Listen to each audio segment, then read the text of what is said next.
आपण AI with digital मार्केटिंगचा course बघतो आहोत. मी जसं बोललो की before going to study digital marketing we need to understand what is a marketing. Before going to understand what is marketing we need to understand what is a business. आणि before understanding what is a business we need to understand what is a product and services. त्याचीच आपली ही journey काय आहे सध्या start आहे. Basics terms जे आहेत आपण काय करतोय सध्या त्या बघतोय.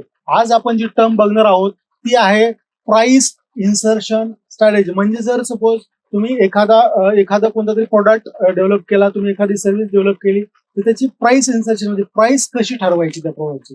जसं की सपोज आता मला डिजिटल मार्केटिंगचा कोर्स तुम्हाला काय करायचा विकायचा, तर मी ती प्राइस कशी ठेवणार. आलं लक्षामध्ये. ती प्राइस स्ट्रॅटेजी काय असते आलं लक्षामध्ये. एक पहिली प्राइस स्ट्रॅटेजी असते की लो प्राइस.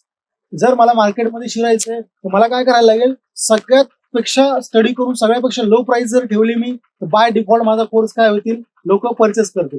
जसं की आता सध्या बघा फिजिक्सवाल्याने काय केलंय, लो प्राइस स्ट्रॅटेजी काय केली त्यांनी हे केली. म्हणजे लिटरली एका लाखाचे कोर्सेस ते 10,000-20,000 हजाराला काय करायला लागले, विकायला लागले.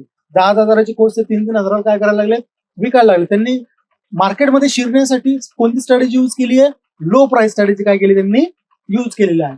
त्याच्यानंतर मिड रेंज प्राइस, म्हणजे काही ब्रँड असतात ते काय करतात, मिड रेंज प्राइस काय करतात डिसाईड करतात. म्हणजे जास्त पण नको आणि कमी पण नको. मग त्यांचा ऑडियन्स काय असतो, बरोबर. आता लो प्राइस कधी कधी काय होतं, खूपच लो प्राइस ठेवले तर एखाद्याला काय वाटतं की ह्या यांच्या प्रॉडक्टमध्ये काहीतरी काय फॉल्ट आहे, याची प्रॉडक्टची क्वालिटी काय नसेल, बरोबर नसेल, बरोबर आहे. त्यामुळे मग काय करतो आपण मिडल रेंज मध्ये काय करतो, त्या गोष्टीची काय करतो प्राइस ठेवून देतो. जसं की आता मी तिन्ही पण सपोज मी डिजिटल मार्केटिंगचा जो कोर्स लॉन्च केले माझ्या ऍपमध्ये, तसे मी तिन्ही प्राइसेस ठेवल्या. बघा सगळ्यात कमी जी प्राइस आहे माझ्यावाली 2,999. जो ज्याच्यासाठी मी जो टार्गेट ऑडियन्स केलाय की जो लो प्राइस काय करू शकतो, मला पे करू शकतो, बरोबर आहे. त्याच्यानंतर मिड प्राइसचा माझा जो कोर्स आहे त्याची प्राइस आहे 10K. त्याची प्राइस किती आहे 10K. त्याच्यानंतर त्याच्यापेक्षा हायेस्ट लेवलचा जो कोर्स आहे त्याची प्राइस किती आहे 15K. आलं लक्षामध्ये. म्हणजे मी तिन्ही कोर्सेस काय केल्यात, आता सध्या माझी ट्रायल अँड एरर मेथड चालू आहे की कोणत्या कोर्सेसला मला काय जास्त इन्क्वायरी येतील, कोणत्या कोर्सेसला मला जास्त सेल येईल, आणि ते कोर्सेस काय करेल नंतर मी कंटिन्युअसली करत राहील. आलं लक्षामध्ये.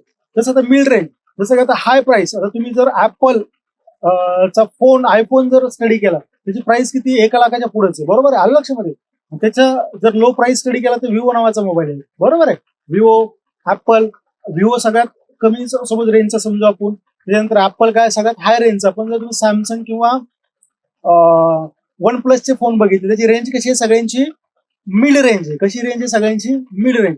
म्हणजे जर मला प्रोडक्ट विकायचं आहे, मला जर सर्व्हिस विकायची, तर प्राइस इन्सर्शन स्ट्रॅटेजी तुम्हाला काय करायला लागते, डिसाईड करायला लागते, जेणेकरून मला मार्केटमध्ये काय होईल, सर्वाइव्ह होता येईल. म्हणजे या तिन्ही पैकी तुम्ही काय करू शकता, कोणती तरी एक स्ट्रॅटेजी वापरू शकता आणि त्यानुसार काय करू शकता, मग तुम्ही तो प्रोडक्ट मार्केटमध्ये लॉन्च करू शकता. आलं लक्षामध्ये. जसं की मी आता सध्या स्टडी करतोय या तिन्ही रेंजवर ऑनलाईन ऍपसाठी की बाबा 15,000, 10,000, 2,999. जर अजून मला काय याच्यामध्ये करता आलं तर मी ते पण काय करणार आहे, वर्कआउट करणार. याला काय म्हणतात प्राइस इन्सर्शन स्ट्रॅटेजी. म्हणजे मार्केटमध्ये माझ्या प्रॉडक्टला योग्य रेट भेटण्यासाठी मी जे काही प्राइसेस डिसाईड करतो as per the marketing guidelines, त्याला म्हणतात price insertion strategy. I hope तुम्हाला हा पार्ट कळाला असेल.